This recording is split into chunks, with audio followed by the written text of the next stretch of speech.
बिस्मिल्लाहिर्रहमानिर्रहीम। अस्सलामुअलैकुम। आज एक नए वीडियो लेक्चर के साथ Mohammad Sajid, assistant professor, department of botany, government post graduate college, Abbottabad. Last time हम लोगों ने डिस्कस किया था osmoregulation in aquatic animals. आज हम लोग डिस्कस करेंगे osmoregulation in terrestrial animals.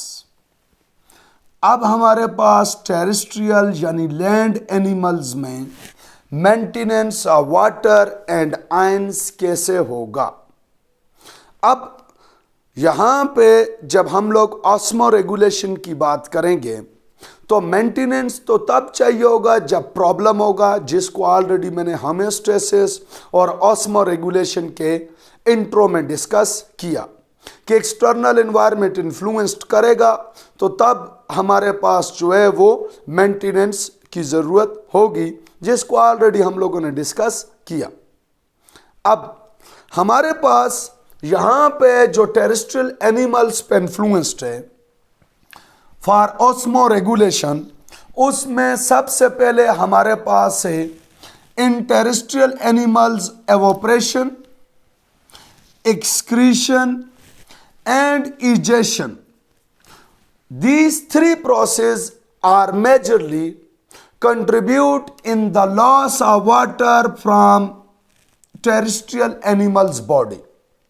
Terrestrial animals की बॉडी से evaporation या excretion के जरिए वाटर लॉस या egestion यानी डेफिकेशन के जरिए बॉडी से वाटर लॉस होता है। अब हमारे पास इफ सवेयर लॉस, अगर एक्सेसिव ऑपरेशन हो जाए या तो एक्सेसिव डायरिया हो जाए, तो अगर एक्सेसिव एक्सक्रीशन हो जाए तो then dehydration will be takes place in body. Body में वाटर डेफिशिएंसी हो जाएगी and this dehydration will be a major problem which faced by these terrestrial animals. अब हमारे पास evaporation, excretion और egestion के जरिए वाटर लॉस होगा, और अगर severe लॉस हो जाए तो फिर ये terrestrial animals के लिए severe type of problem create करेंगे, और सम टाइम तो इस डिहाइड्रेशन की वजह से इवन डेथ भी हो सकती है। अब ये एनिमल्स इन प्रॉब्लम्स को काउंटर कैसे करेंगे? तो टेरेस्ट्रियल एनिमल्स में ऑस्मो रेगुलेशन यानी maintenance of water by drinking water, कि टेरेस्ट्रियल एनिमल्स पानी पीकर अपना वाटर डेफिशिएंसी को कंप्लीट करेंगे। ईटिंग मॉइस्ट फूड, ऐसी फूड को कंज्यूम करेंगे, ऐसी फूड को खाएंगे जिसमें वाटर कंटेंट यानी मॉइस्चर होगी। And the most important excreting concentrated urine, यानी कि एवोपरेशन या एक्सक्रीशन या इजेशन की सवेयरनेस को ये आपके पास काउंटर करेंगे ड्रिंकिंग ऑफ वाटर से, ईटिंग बाय मॉइस्ट फूड से, और वाटर लॉस को डिक्रीज करने के लिए यहां किडनी में रीअब्जॉर्प्शन ऑफ वाटर होगी, जिसके रिजल्ट में कंसंट्रेटेड यूरिन। और इसके अलावा सबसे ज्यादा important, and these animal possessing the water resistance cover, water resistant cover on their body, इनकी बॉडी के ऊपर ऐसे कवर अभी हम लोग डिस्कस करेंगे जो कि हाइड्रोफोबिक होंगे, जिनकी वजह से एवोपरेशन कम से कम होगी। अब अगर हम टेरेस्ट्रियल एनिमल्स में बात करें तो सबसे पहले हमारे पास टेरेस्ट्रियल एनिमल्स में इनवर्टिब्रेट्स में जो सबसे लार्जेस्ट क्लास ऑफ या लार्जेस्ट फाइलम ऑफ एनिमल्स है आर्थ्रोपोड्स। आर्थ्रोपोड्स यानी जॉइंटेड लेग्स वाले, यानी कॉकरोच वाले, यानी ग्रॉस हॉपर वाली या स्पाइडर वाली या बटरफ्लाई वाली जो फाइलम है उसे कहा जाता है फाइलम आर्थ्रोपोडा। ये जो आर्थ्रोपोड्स हैं इनमें एवोपरेशन को काउंटर करने के लिए काइटिन कंपोज्ड एक्सोस्केलेटन होगा। इनकी बॉडी पे हमारे पास एक्सोस्केलेटन होगा, chitinaceous exoskeleton, which resist to the evaporation from their body, या समटाइम इनकी बॉडी के ऊपर क्यूटिनाइज टाइप ऑफ इन्वेलप यानी वैक्सी इन्वेलप भी हो सकता है। दूसरे नंबर पे इनकी एक्सक्रीटरी मटेरियल जो होगा वो यूरिक एसिड। याद रखें, इंशाल्लाह कल से हमारा टॉपिक चलेगा एक्सक्रीशन, जिसमें हम लोग बात करेंगे कि major 3 type of excretory materials, number 1 ammonia, number 2 urea and number 3 uric acid. हमारे पास जो अमोनिया है वो मोस्ट टॉक्सिक है। अमोनिया जो है वो आपके पास मोस्टली एक्वेटिक एनिमल्स के अंदर जो है वो आपके पास क्या है, एक्सक्रीटरी मटेरियल, जहां पे एक्सेसिवनेस ऑफ वाटर होगी। जबकि यूरिया जो है वो मॉडरेट टाइप ऑफ एनिमल्स में, जिनमें हमारे पास मैमल्स हैं, उनमें एक्सक्रीटरी मटेरियल होगा जो कि कंपैरेटिवली लेस टॉक्सिक है। और सबसे लीस्ट टॉक्सिक जो है वो हमारे पास है यूरिक एसिड। यूरिक एसिड की फॉर्म में 1 ग्राम ऑफ नाइट्रोजन को बॉडी से लॉस करने के लिए just only 1 millilitre of water चाहिए। तो एक तो यूरिक एसिड खुद लीस्ट टॉक्सिक है, जिसके रिमूवल के लिए वाटर से लॉस फ्रॉम बॉडी लेस होगा। दूसरी बात इंटरेस्टिंग याद रखें, जहां पे भी यूरिक एसिड एक्सक्रीटरी मटेरियल होगा उसका लॉस के लिए स्पेशल वाटर नहीं चाहिए, बल्कि वो लॉस होगा विद फीसेस, वो लॉस होगा थ्रू इजेशन यानी डेफिकेशन। तो ऐसे अपर्चर को कहा जाता है क्लोएका। जैसे अगर हम मैमल्स में बात करें तो मैमल्स में डेफिकेटरी पोर जो है, इजेशन पोर जो है वो एनस है, जस्ट ओनली फॉर डेफिकेशन। लेकिन हमारा एक्सक्रीटरी सिस्टम अलग है, यूरिनोजेनिटल ट्रैक अलग है। लेकिन आर्थ्रोपोड्स में, रेप्टाइल और बर्ड्स में टर्म यूज होगी cloaca, that pore which is responsible not only for defecation but also for reproduction and excretion. And this cloaca is adaptation for osmoregulation as well, because of cloaca least या less loss of water from body. Next number पे arthropods, they are oviparous egg-laying but their eggs will be laid on moist places. इनकी जो अंडे होंगे, इनके जो egg होंगे वो आपके पास मॉइस्ट प्लेसेस पे होंगे, शेडी प्लेसेस पे, ताकि उनसे एवोपरेशन होकर इनके एग्स डैमेज ना हो सकें। और नेक्स्ट नंबर पे इनमें मेटामॉर्फोसिस, मेटामॉर्फोसिस जो कि डेवलपमेंटल चेंजेस का नाम है। ड्यूरिंग एम्ब्रियोनिक डेवलपमेंट या ड्यूरिंग हमारे पास developmental stages from egg to adult body. तो ये मेटामॉर्फोसिस में जो लार्वल एंड प्यूपल स्टेज आते हैं, वो मेटामॉर्फोसिस के लार्वल एंड प्यूपल स्टेज जो हैं वो आपके पास ऐसे स्टेज होते हैं जो डॉर्मेंट होते हैं, जो हाई टेम्परेचर को या अनफेवरेबल कंडीशंस को या डेफिशिएंसी ऑफ वाटर को टॉलरेट या रेजिस्ट कर सकते हैं। अब आर्थ्रोपोड्स के बाद दूसरे नंबर पे हमारे पास टेरेस्ट्रियल एनिमल्स में amphibians. Although amphibians are present on the land, but because of their possible survival in aquatic habitat, these animals are known as amphibians. Amphi mean both. These animals can survive on both ecosystems या in both habitat, in water as well as on land. तो इनका dual habitat adaptation against osmoregulation. दूसरी बात, इनका जो mode of nutrition होगा वो होगा नॉकटर्नल, यानी कि ये अपनी सर्चिंग ऑफ फूड जो मोस्टली करेंगे ये नॉकटर्नल होगा, रात के वक्त। क्योंकि डे टाइम पे हाई टेम्परेचर में इनको एवोपरेशन अफेक्ट कर सकती है, इसलिए ये अपनी फीड उस टाइम पे सर्च करेंगे जब टेम्परेचर लो होगा, यानी लेस चांस ऑफ एवोपरेशन होगा फ्रॉम देयर बॉडी।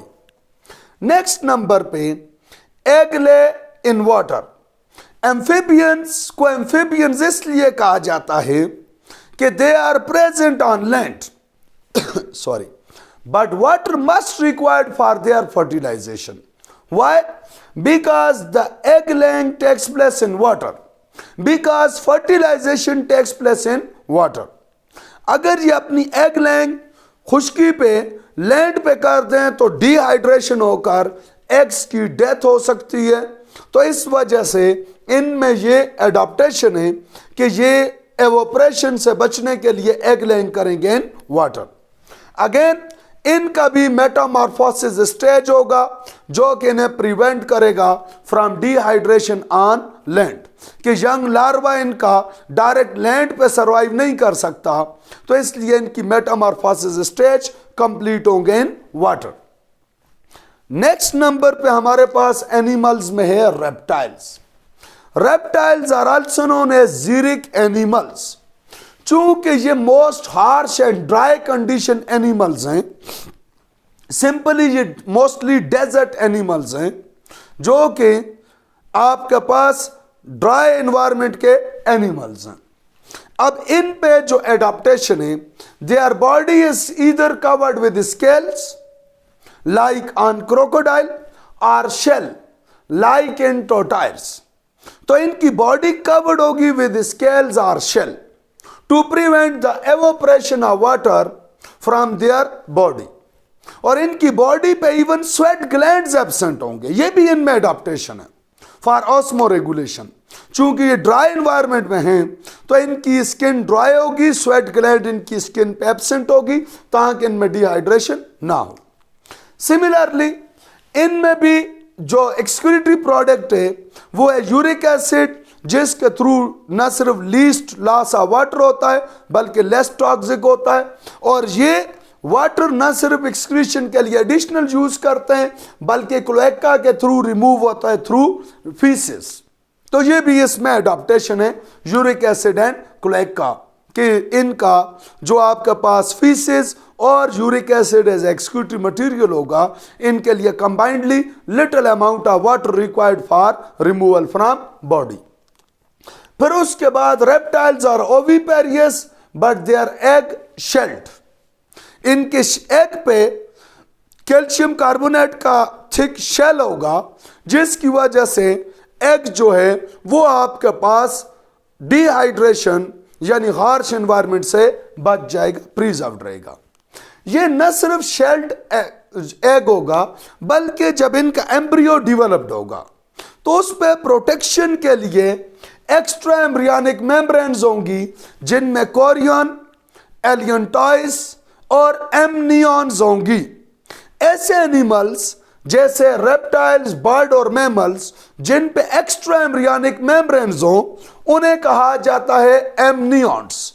तो ये आपके पास एमनियॉन्टिक एनिमल्स हैं, इनकी डेवलपिंग बेबी के अराउंड जो है वो एक्स्ट्रा एम्ब्रियोनिक मेम्ब्रेन्स जो तीन होती हैं, number 1 outer most Korean, number 2 allantois and inner most is amnion. तो एमनियॉन्टिक कैविटी के अंदर एम्ब्रियो की डेवलपमेंट होगी, इस वजह से ऐसे एनिमल्स को एमनियॉन्स कहा जाता है। नेक्स्ट नंबर पे हमारे पास जो है इनका चूंकि हार्श एनवायरनमेंट हैबिटेट है, इस वजह से इनका भी मोड ऑफ न्यूट्रिशन नॉकटर्नल होता है। अगर आप मोस्ट ऑफ द केसेस में देखें तो रेप्टाइल्स जो हैं वो आपको इवनिंग के बाद जो है वो अपीयर्ड नजर आएंगे। उसकी रीजन ये कि इन harsh environment at high temperature at day time ये आपके पास डिफरेंट जो इनकी जो है वो डिफरेंट ज़मीन के अंदर बोरोस वगैरह होते हैं, उनके अंदर ये जो हैं वो बरीड होते हैं। फिर इसके अलावा कुछ रेप्टाइल्स के अंदर स्टोरेज ऑफ वाटर की भी कैपेबिलिटी होती है। स्टोरेज ऑफ वाटर की अगर हम लोग बात करें तो जैसे हमारे पास एक रेप्टाइल है Uromastyx, Uromastyx can stored water in large intestine. तो यूरोमेथिक्स जो है वो स्टोरेज ऑफ वाटर कर सकता है इन लार्ज इंटेस्टाइन। इसी तरह यहां पे एक इंटरेस्टिंग चीज है कि इनमें से कुछ रेप्टाइल्स ऐसे हैं जो through out the life water drinking करते ही नहीं है। अब वो वाटर ड्रिंकिंग नहीं करते तो फिर उनकी वाटर डेफिशिएंसी कैसे कंप्लीट होती है? तो वो करते हैं cellular oxidation on carbohydrate food. अब ये बड़ी सिंपल सी बात है कि कार्बोहाइड्रेट फूड मीन ग्लूकोज, जब ऑक्सीडाइज्ड होगी तो एनर्जी के साथ प्रोड्यूस्ड होगा वाटर। ये इसी वाटर को रिसाइकल्ड करते रहते हैं और इनको फर्दर वाटर ड्रिंकिंग की जरूरत नहीं होती। इसमें कॉमन एग्जांपल है कैंगरू रेट की, या इवन लेजर्ड भी सेम प्रोसेस को फॉलो करती है। ये जो दीवारों पे लाइट के पास लेजर्ड या जिसको छिपकली कहते हैं, never drink water through out the life because they feed upon mostly moist food and carbohydrate rich food. अब नेक्स्ट नंबर पे हमारे पास एनिमल्स हैं बर्ड्स। जब हम बर्ड्स की बात करते हैं तो बर्ड्स की body covered with feather to prevent the dehydration यानी evaporation from their body. Similarly जिसको ऑलरेडी हमने डिस्कस किया, uric acid and cloaca, also egg shelled and amniotic, जो कि ऑलरेडी हमने डिस्कस किया कि इनमें भी यूरिक एसिड होगा जो रिमूव्ड होगा थ्रू क्लोएका, और इसी तरह इनका भी एग जो है वो शेल्ड होगा और इसमें भी एक्स्ट्रा एम्ब्रियोनिक मेम्ब्रेन यानी एमनियोटिक एनिमल्स हैं।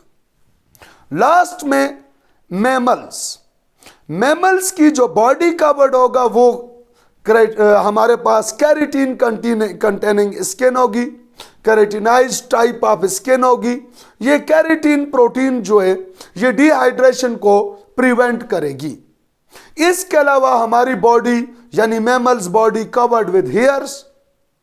सिमिलरली हमारा जो मेजर बाकी एनिमल्स में भी है लेकिन मैमल्स में स्पेशली किडनी जो है ये आपके पास ऑस्मो रेगुलेटरी ऑर्गन है, क्योंकि किडनी के थ्रू हमारी बॉडी में वाटर मेंटेनेंस होती है।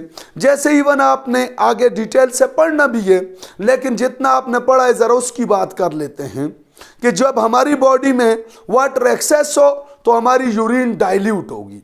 जब वाटर में बॉडी में डेफिशिएंट हो तो रीअब्जॉर्प्शन इंक्रीज फ्रॉम किडनी। वो कैसे इंक्रीज होती है इंशाल्लाह कल से हमारा टॉपिक शुरू होगा एक्सक्रीशन, तो उसमें हम डिस्कस करेंगे, और यूरिन जो है वो कंसंट्रेटेड हो जाती है। फिर उसमें ये एग लेंथ तो होता नहीं है। मैमल्स जो हैं वो मोस्टली विविपेरियस हैं, मोनोट्रीम्स को या प्रोथीरिया को छोड़ के, इवन वो भी ओवा विविपेरियस हैं। आल्दो मोनोट्रीम्स को एग लैंग मैमल्स तो कहते हैं, लेकिन वो भी ओवा विविपेरियस जो ओवी विविपेरियस हैं, तो इन एम्ब्रियो को as such external environment face ही नहीं करना पड़ता, ये इनसाइड द बॉडी डेवलप्ड होता है। अब एनिमल्स की एक और प्रॉपर्टी भी है जिसको कहा जाता है एनहाइड्रोबायोसिस। ये एक टर्म है, ये भी आपको इसी टॉपिक में मैंने कोशिश की कि कवर कर लें कि anhydrobiosis means tolerate dehydration for certain period of time, कि सर्टेन पीरियड स्पेसिफिक टाइम के लिए अगर बॉडी में वाटर डेफिशिएंसी भी है तो फिर भी सर्वाइवल को पॉसिबल बनाना और उसको डिहाइड्रेशन को रेजिस्ट करना क्या कहलाता है? Anhydrobiosis. An mean absent, hydro mean water, bio mean life. Life possible in the absence of water. This property of living organism is known as anhydrobiosis. ये प्रॉपर्टी ऑलमोस्ट हर living organism में है। ऐसा नहीं होता कि डिहाइड्रेशन जो है वो हुई तो एकदम डेथ हो जाए। For certain period her living organism जो है वो in the absence of water जो है वो डिहाइड्रेशन को रेजिस्ट या टॉलरेट कर सकता है। लेकिन इसमें सबसे बेस्ट एग्जांपल है हमारे पास एक एनिमल जिसकी इंटरेस्टिंग बात है टोटल साइज या लेंथ ओनली 1.5 मिलीमीटर, ये टोटल इसका साइज है। इसका नाम है tardigrade. Tardigrade is that animal who can tolerate the dehydration of water for the time period of at least 10 years. ये जो मैंने आपको बताया 10 years ये मिनिमम टाइम पीरियड है कि टार्टीग्रेड 10 साल तक वाटर डेफिशिएंसी को, वाटर एब्सेंस को टॉलरेट कर सकता है। तो यहां तक था हमारे पास osmoregulation in animals. Hopefully आपने लर्न किया होगा। आपकी सपोर्ट मेरी एनर्जी, जितनी आपकी सपोर्ट होगी उतना इंशाअल्लाह अजीज एनर्जेटिकली मैं इस सीरीज को कंटिन्यू रखूंगा। Thank you very much.